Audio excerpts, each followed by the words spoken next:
Business theorists have studied competition for decades, and they've come to some robust conclusions about how we compete and what factors compel us to compete the way we do.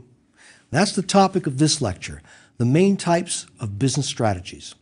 Our objective is to learn the major ways that firms and people compete economically with each other, and how these modes of competition also apply across non-business activity.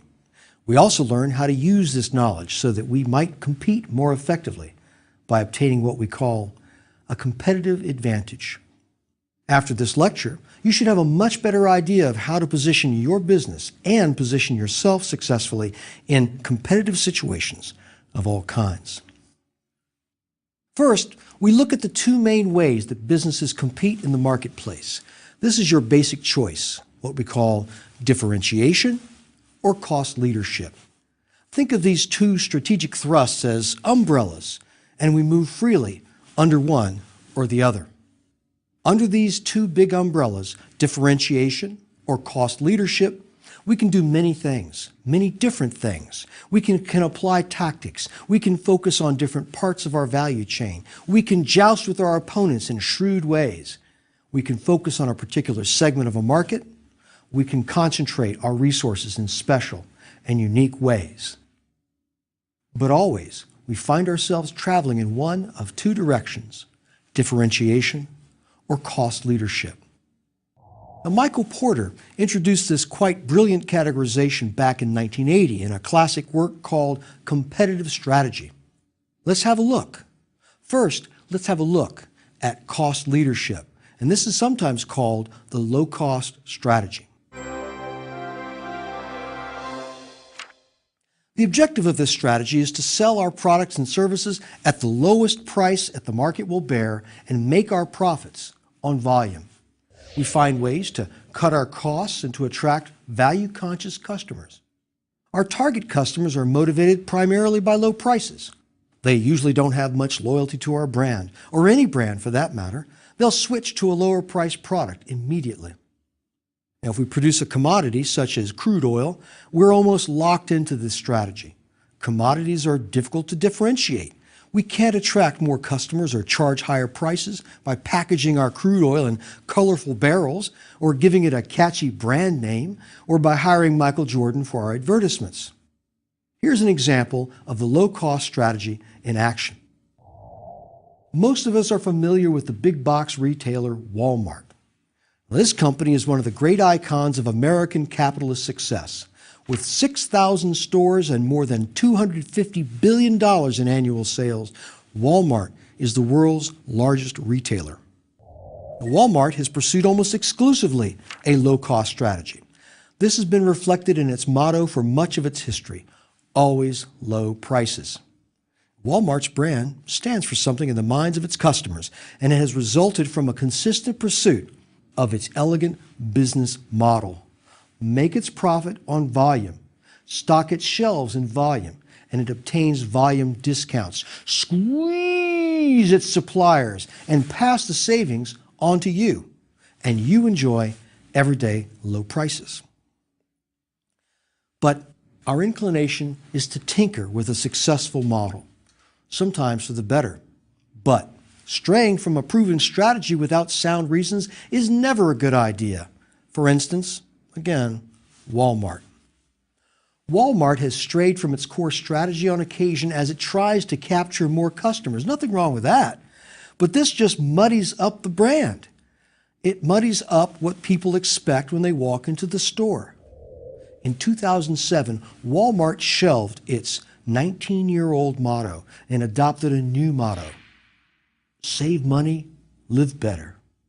Now, this vague catch-all slogan was a blunder. In fact, it was one of a series of strategic blunders that decoupled Walmart from the secret of its success.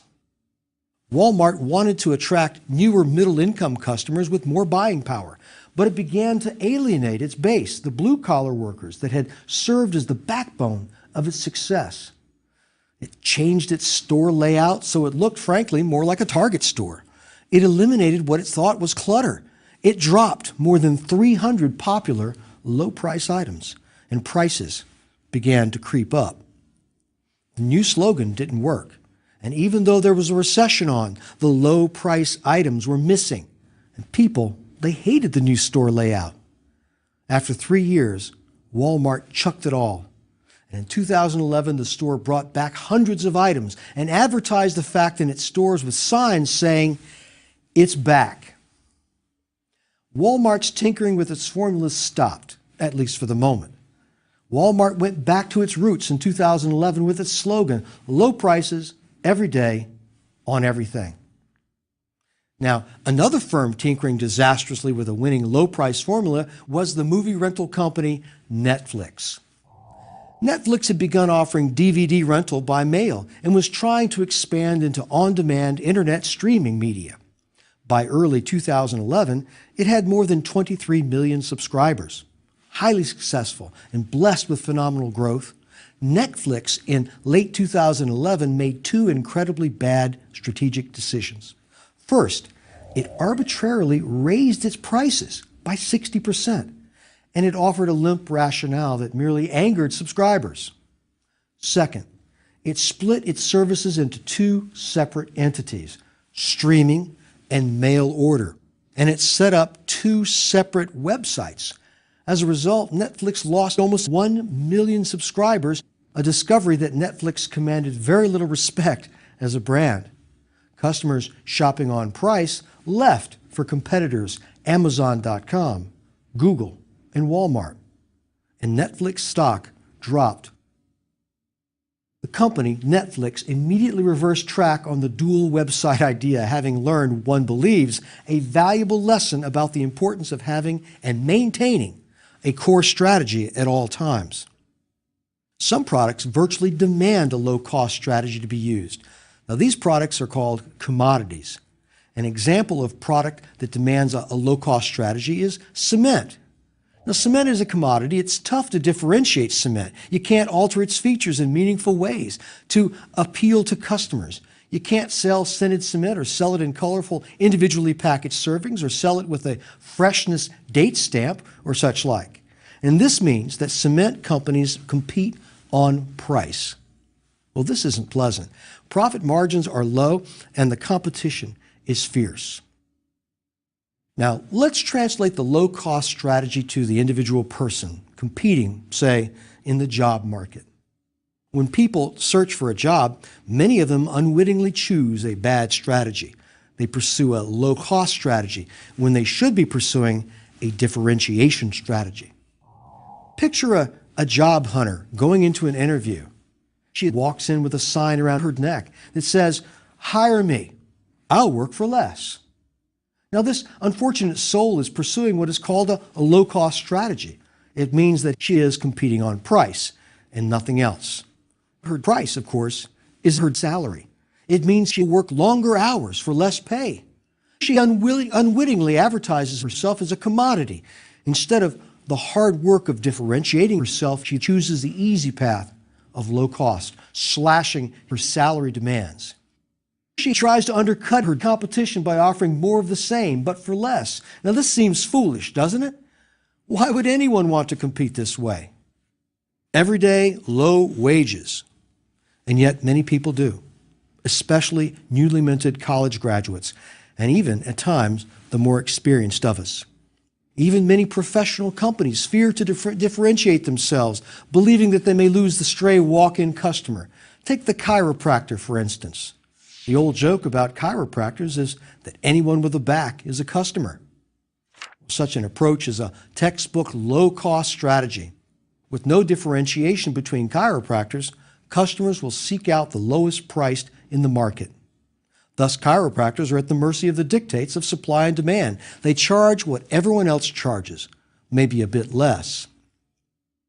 But what if you're a chiropractor and you specialize in, say, athletes' low back pain? Suddenly, your hourly rate went up. Sure, you've lost the occasional walk-by and a host of non-athletes, but every athlete with low back pain will seek you out. You have moved yourself from a commodity to a premium product. You have moved yourself from Walmart to Bloomingdale's. You have, in fact, differentiated yourself. Now, in the realm of the military, we also find low-cost and differentiation strategies. In World War I, all armies in the conflict competed in the same way, low cost, delivering the same product in as efficient a way as possible. Undifferentiated strategy and tactics that yielded unimaginative warfare and pointlessly bloody results. Over-the-top charges into machine gun fire and barbed wire was the norm. This is the military version of price competition. Gains are rare and losses can be heavy for both sides. It was not until almost 3 years had passed before one side achieved an innovative breakthrough and differentiated itself in a major way. The invention of and use of the tank broke the stalemate of trench warfare and proved to be a technological innovation that turned the tide of war. The differentiation strategy won. And the choice is not just about technology, it's also about people. Do you create special elite divisions of your best troops? Or do you spread your best troops around, hoping to raise the quality of all your divisions? In World War II, the Allies and the Axis powers each took different approaches. Germany learned the lessons of World War I, and it went for differentiation. It built numerous elite divisions and used these troops either as spearheads in offensive operations or as fire brigades in defensive operations. The United States took an egalitarian approach and spread their best troops evenly throughout the Army. In the end, the U.S. defeated Germany by pursuing a high-volume strategy using many units of roughly equal quality. World War II, in turn, provided such a powerful example that many U.S. businesses after the war came to the view that low price, high volume was the way to compete successfully. Which brings us back to our second major strategy, differentiation. While World War II in Europe was won on a high-volume strategy, the war in Asia ended with an extreme example of differentiation, the first use of nuclear weapons. Japan was on the receiving end, and the conclusion spread after the war that differentiation is the way to win. In the United States, Harvard Business School guru Michael Porter articulated this principle, and he began pointing out all the ways a firm can differentiate itself by providing something unique that is valuable to buyers beyond offering simply a low price. This unique difference can be thought of as a unique selling proposition, or a USP.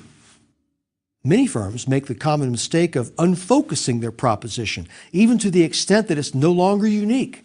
They believe, mistakenly, that ambiguity is a good thing. Why? Because they believe it allows them to do more things for different types of people. And as a result, the brand is diluted until eventually it can become meaningless. Think of the many companies out there that advertise themselves as offering as their product solutions. Say what? It means absolutely nothing. Here's a simple test to show you exactly what I mean. I call this the adult bookstore test. To discover whether a slogan or a USP is tightly focused and powerful, try this. If the slogan in question could be attached equally well to Colombian Coffee, Joe's Barbershop, a software company, an airline, and an adult bookstore, then it's likely an unfocused, generic, and ineffective slogan. Exhibit A is Grolsch Beer. Grolsch Beer. This craft beer's awful long-time slogan was this: craftsmanship is mastery, which could refer to power tools or to the aforementioned adult bookstore. At one time, Mobil Oil used, "We want you to live," which is a nice sentiment, I suppose, but which could apply to most any business. Companies selling a commodity with nothing to differentiate it often fall back on vague slogans with no real focus. But there are also examples of superb differentiation. Let's look at two fine examples of differentiated products. Superficially, they're the same product performing the very same function: the Rolex watch and the Casio watch. Now, both Rolex and the Casio digital watch are timepieces, but do they compete in the same market space? No, they do not. You don't find them sold in the same stores or through the same channels. You don't see them advertised in the same media, nor will you find the same celebrities advertising them. Rolex and Casio do not compete against each other. They do not serve the same customers. In reality, the Casio and Rolex offerings are different products with different pricing. Let's look. Casio has offered great watches starting at about $14 for a basic digital watch and running to more than $450 for watches in its Pathfinder series for the serious outdoor sportsman, and $500 for its Edifice smartwatches. The watches are rugged and well made. For instance, Casio has offered a sports watch that takes and displays barometric pressure readings, which are then converted into altitude measurements based on international standard atmospheric values. A built-in thermosensor gives reliable temperature readings, and it gives you the time in 48 of the world's cities. It's also waterproof down to 100 meters. This watch sold for $84. Rolex is different. At the low end of Rolex, the Oyster Perpetual Air King was around $4,600. And at the higher end, there was the Oyster Perpetual Date. Now, compare these features of the Date with the Casio sports watch I just described. The Rolex is platinum bezel set with 42 baguette diamonds, 8 round and 2 baguette diamonds set on the dial, 31 jewel chronometer movement, synthetic sapphire crystal with, and I think this is ironic, with Roman numerals on the dial. The price? $71,000 for a watch using Roman numerals. Now, both watch brands are differentiated quite well. They are so differentiated, in fact, that they don't even compete against each other. Casio, it offers rugged, high-tech functionality for a reasonable price. Rolex offers true luxury for what you expect to pay for true luxury and prestige, and a message of enduring success that never goes out of style. Here's another example, and this one from the automobile industry. Let's compare two cars. If that car is Tata Nano Super Compact, it's priced under $3,000. If that car is a Lexus LS460, it's priced at $75,000. Now that's a gap of $72,000. What constitutes this gap between the two vehicles? One vehicle is pursuing a low-cost strategy, fulfilling the basic human need for transportation. The other is pursuing a premium pricing differentiation strategy, fulfilling a host of other needs and demands that people are willing to pay for. Differentiation means specializing. It means adding attractive features and functionality, delivering a crucial service superbly. All of these things people will pay for. But differentiation also means establishing reputation, creating an aura. Take, for instance, tennis shoes. Not just any tennis shoes, Nike tennis shoes.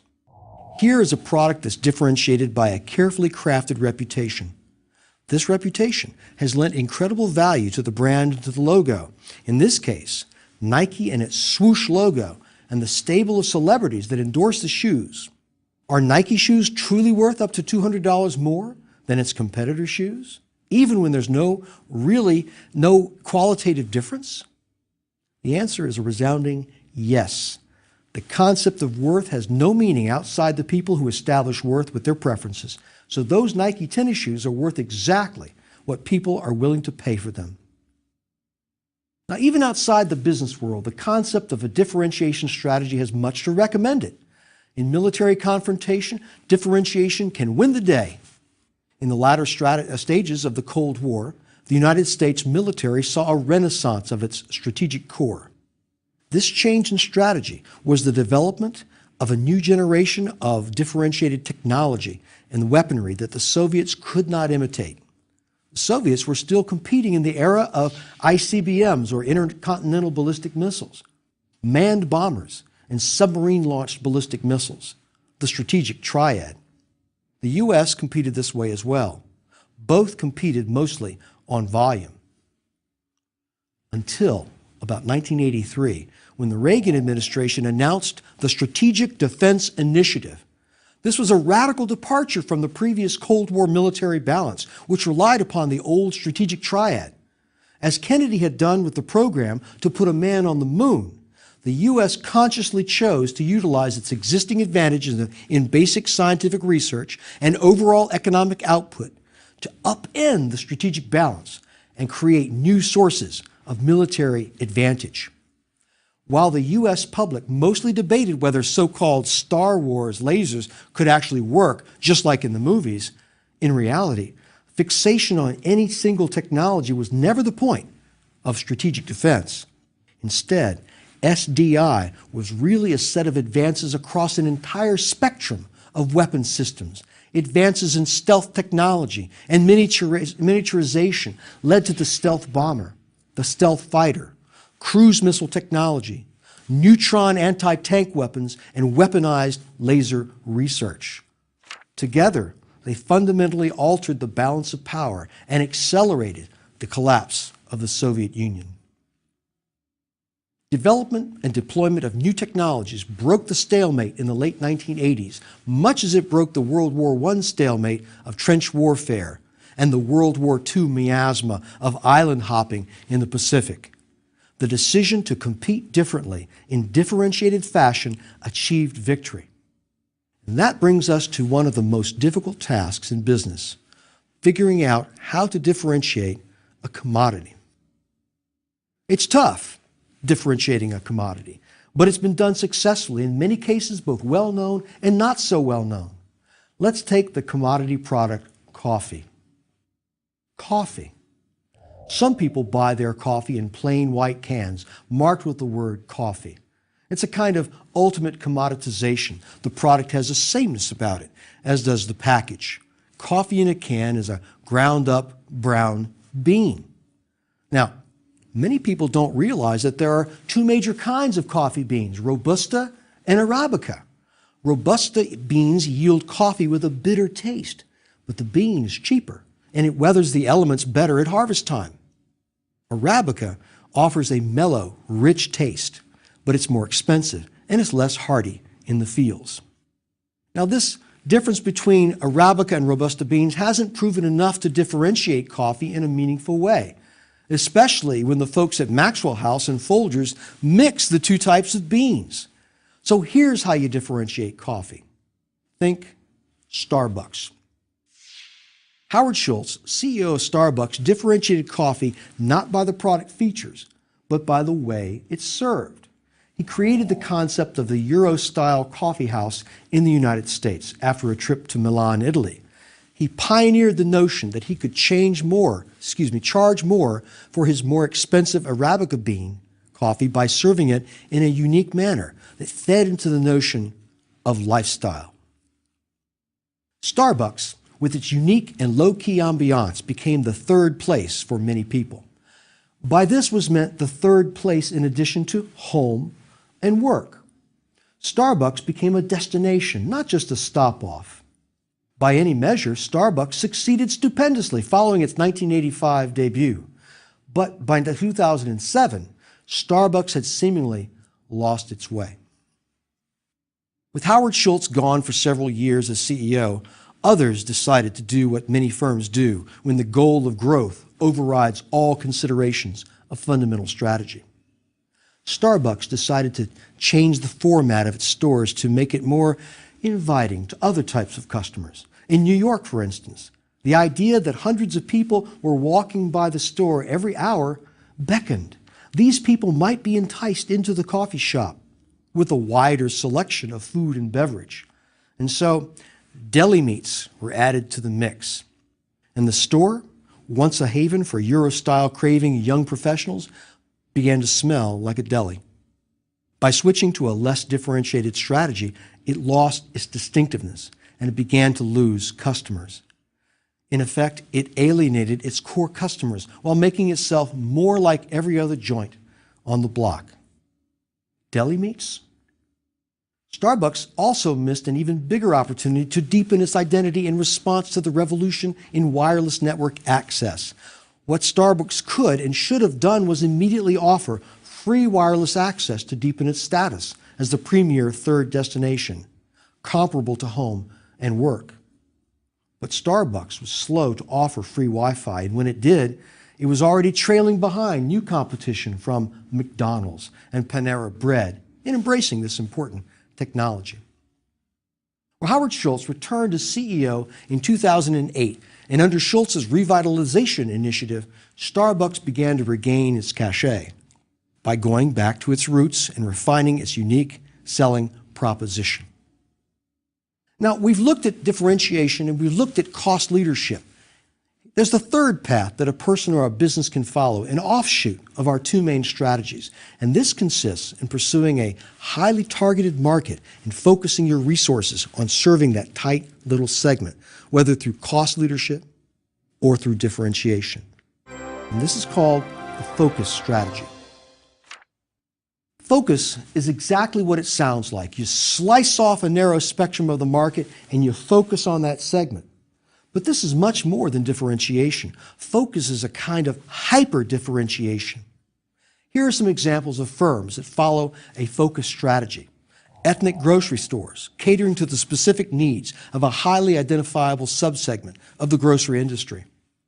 The producers of ultra-high-end motor cars, such as Bentleys, which cost upwards of $250,000 each, or Maserati sports cars. These focused companies target the highly specialized needs of a narrow market and fulfill them better than anyone else. One of my favorite examples of a company pursuing a focused strategy is Equal Exchange Coffee, which we looked at in the last lecture. This is the for-profit firm that behaves as if it's a nonprofit social conscience operation. Equal Exchange sells coffee, not just any kind of coffee, but fair trade coffee. And this means that Equal Exchange guarantees that its coffee is produced by farmers who receive a higher than market price for their coffee beans. Now, the best part of this operation is the brilliant business model behind it. You recall that Walmart contracts low-cost suppliers and it passes the savings on to you. Equal Exchange Coffee pays above market prices for its coffee, and it passes the expense on to you. Customers who are motivated by social justice causes and have disposable income to spend in that way will gladly pay the higher price. Equal Exchange Coffee has succeeded in increasing the perceived value of its product by linking it to a social justice cause. Consumers receive not only good coffee, but a clear conscience and a warm fuzzy that they're doing good in the world. Equal Exchange has a niche focused strategy that targets a highly specific market with sharply drawn characteristics. This market likely will not grow substantially because of that, but it is a profitable niche, even if they never get on the menu at Starbucks. Another example of a focused strategy was the incredible debut and rise of a soft drink in 1985 called Jolt Cola. Now, this cola was created as a reaction to the increasing health consciousness of Americans. People at the time were reducing caffeine and sugar intake at the time. Jolt Cola went against this trend. Jolt Cola's motto was all the sugar and twice the caffeine. In retrospect, Jolt was one of the first energy drinks. It clearly positioned itself as a renegade and an alternative to the healthier soft drinks on the market. It targeted young people with a maverick streak. It was a focused strategy with a highly segmented and identifiable market segment. But Jolt, it also lost its way, filing for bankruptcy in 2009 after getting bogged down in overly expensive packaging. Now, how do you differentiate yourself? I hope that you've seen the merit in pursuing a differentiation strategy for yourself as opposed to a low-cost strategy. Now, there is merit in focusing and sharpening yourself as opposed to the all things to all people approach. This is a major step along the way to developing competitive advantage. We've used that term a lot in this lecture. It means something that you can do better than anyone else, something that is not easily replicable. It may not even be a single talent or skill. Instead, it could be a combination of activities that together give you a source of advantage. Now, regardless of the source of your competitive advantage, you must drill down until you discover it and then focus on it relentlessly. You have the advantage of being able to change yourself. And by this, I mean you can specialize. You can aggregate your talents, your skills, your experiences, and you can position yourself accordingly. Your first step is to take stock of your resources and capabilities and assess whether they match your intentions. Do you have what is called strategic fit? This is very much what a company does when it searches for its competitive advantage. You want to discover your own competitive advantage. You want to align your resources and capabilities with your intentions, because when you do, you have achieved the best possible circumstances for crafting and successfully executing your strategy. To help you achieve this, I leave you with a task. I want you to develop your own USP, your unique selling proposition. This is another way to think about your core mission. It is your one-sentence description of what you offer people that few others can match. Now think of famous product USPs. Avis, we try harder. BMW, the ultimate driving machine. Mercedes-Benz, German engineering. Bounty, the quicker picker-upper. Folgers, the best part of waking up is Folgers in your cup. Now, to get you started on your own USP, ask yourself a series of questions. What is it I love to do? What am I good at? What category can I own? What word will people associate with me? Now, meet up with a trusted friend who is similarly motivated as you. Interview each other and develop a USP for your friend. Your friend, in turn, develops one for you. Now, this is sometimes the best way of going about your skills inventory. None of the fundamental strategies we've discussed fits every person or situation. And that's why identifying your own fundamental strategy is one of the single most valuable steps you can take. So don't put it off. Do it right now.